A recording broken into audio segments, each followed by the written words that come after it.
What's going on, moviegoers? So if you're new to the channel, my name is Christian. Welcome to Zero Productions. We got some more Halloween content coming your way, you guys. If you're new to the channel, make sure to subscribe for some more fun content. Now, you guys, before I dive deep into this video, I want to show you guys a little something I picked up from Target. And once I saw it, I just knew I had to have it. Some awesome Halloween 2 collectibles, man. The detail on this thing is fantastic. You got Michael with the bloody mask as well. You got Dr. Loomis, the gun, and all kinds of accessories. This shit is so dope. I saw it and I just knew I had to snatch it, you guys. But that's not it. I do have Laurie and Dr. Loomis in this one as well. This one's like a little bit more of a doll type, but I just saw it and I was like, this is a must-have. I mean, look at that shit. It looks so awesome. And I've grown to really love and enjoy Halloween 2. I remember for the longest time, Halloween 2 was just average to me. But over the last, say, 4 or 5 years, Halloween 2 has definitely solidified its ranking in the Halloween franchise for me, you guys. But in today's video, you guys, let's talk about flashback sequences of what I want to see in Halloween Ends. Now, we can all agree that some of the highlights in Halloween Kills was definitely that beginning sequence of the flashback in 1978 of what happened after Loomis shot him off the balcony. I absolutely loved it. I geeked out so hard because the whole aesthetic, the whole feel, the mask, the tone, you know, the guy that got to play Dr. Loomis, everything was spot on. The soundtrack, everything. I just geeked out so hard. I'm a big sucker for flashback scenes. I love it. So there's a lot of flashback scenes I want to see in Halloween Ends, especially as they wrap up the story of Michael Myers and Laurie Strode and her family. Now, you guys, top 5. I had to come up with this list because I was like, there's so many great things I want to see. And obviously, I feel like with Dr. Loomis coming back in the flashback scene in Halloween Kills, I need more Dr. Loomis. I need it. The guy who played him was absolutely fantastic from the look, the sound, just nailed it. Especially when he comes out of the door and Michael's standing in the middle of the street and how he puts his hand on the side of the door, like just everything. Like the whole mannerisms of Dr. Loomis was so freaking spot on, you guys. So I definitely want to see a flashback scene of more of Dr. Loomis and Michael Myers, and of that being like in Smith's Grove. You know, either young Michael Myers or, you know, young adult Michael Myers. But I definitely want to see him interact with Michael and have Michael just sit there with this pale, blank face of no emotion, the devil's eyes. You got it? That's what I want to see. I really love Dr. Loomis. Dr. Loomis is one of my most favorite iconic horror figures of all time. He is a horror figure because he's meant so much to this Halloween franchise. He really has. Think about it. Besides, you know, Jamie Lee Curtis, he's been in a majority of the movies. I mean, Halloween 1, Halloween 2, Halloween 4, Halloween 5, Halloween 6. You know, then he passed away. But I'm pretty sure if Dr. Loomis, Donald Pleasence, was still alive, he would definitely be in these movies, you guys. That's facts. But yeah, I would like to see more flashback scenes between the relationship of Dr. Loomis, you know, in the early days of Michael, and then, you know, even in his younger days.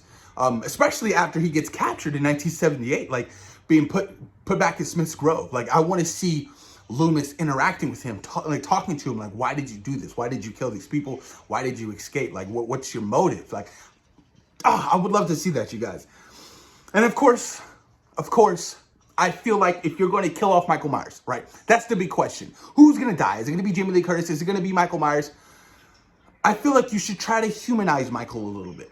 I know some of you, like, you can't understand evil. You don't want to understand evil. But I feel like you want to be able to sympathize with Michael, especially if he dies.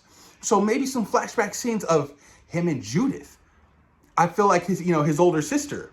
I would love to see something like that.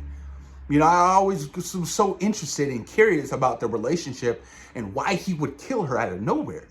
You know, I'm pretty sure deep down inside he loved his sister. But why did he kill his sister? That's something I really want to know. And of course, I want to see flashback scenes of Laurie and Karen, even possibly a younger version of Allison, because you can build on the momentum. You can build on the love, the hurt that Laurie is now dealing with, and Allison as well. Karen's dead. And obviously that's going to affect it. Allison no longer has parents. Does she move in with Laurie? That's the big question. How does this affect, how does this affect Allison moving forward? I want to see flashback scenes of Laurie, with Karen, her training her a little bit more, and, or not even also the training of her just loving her. You know what I mean? Showing the affection. This is my daughter. And to be able to understand and feel what Laurie is going through right now, that she's failed. Ultimately, I feel like she's failed. She spent majority of her time growing up prepping for the day Michael comes out, and she failed. Michael killed her daughter. She failed. And I feel like they should lean heavily on that in this next film, you guys. Even Officer Hawkins. We're going to see a couple of, flashback scenes with him. Possibly a young Laurie Strode as well. Because I felt like they were kind of leaning towards that little relationship in Halloween Kills when they're in the hospital and they're having their heart-to-heart, their moment-to-moment. That's a possibility as well. And of course, I would love to see Dr. Loomis and Michael's parents, of him kind of explaining to them, look, I've done all I can. There's nothing I can do for your son. This is pure evil. Like, even after the events of 1978, right?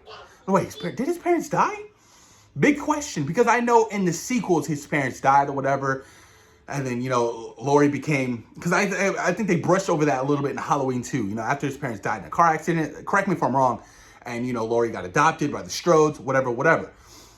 That could be a possibility as well. Like, I would want to see, maybe his parents didn't die. Maybe his parents are still alive. What if Michael's parents are still alive?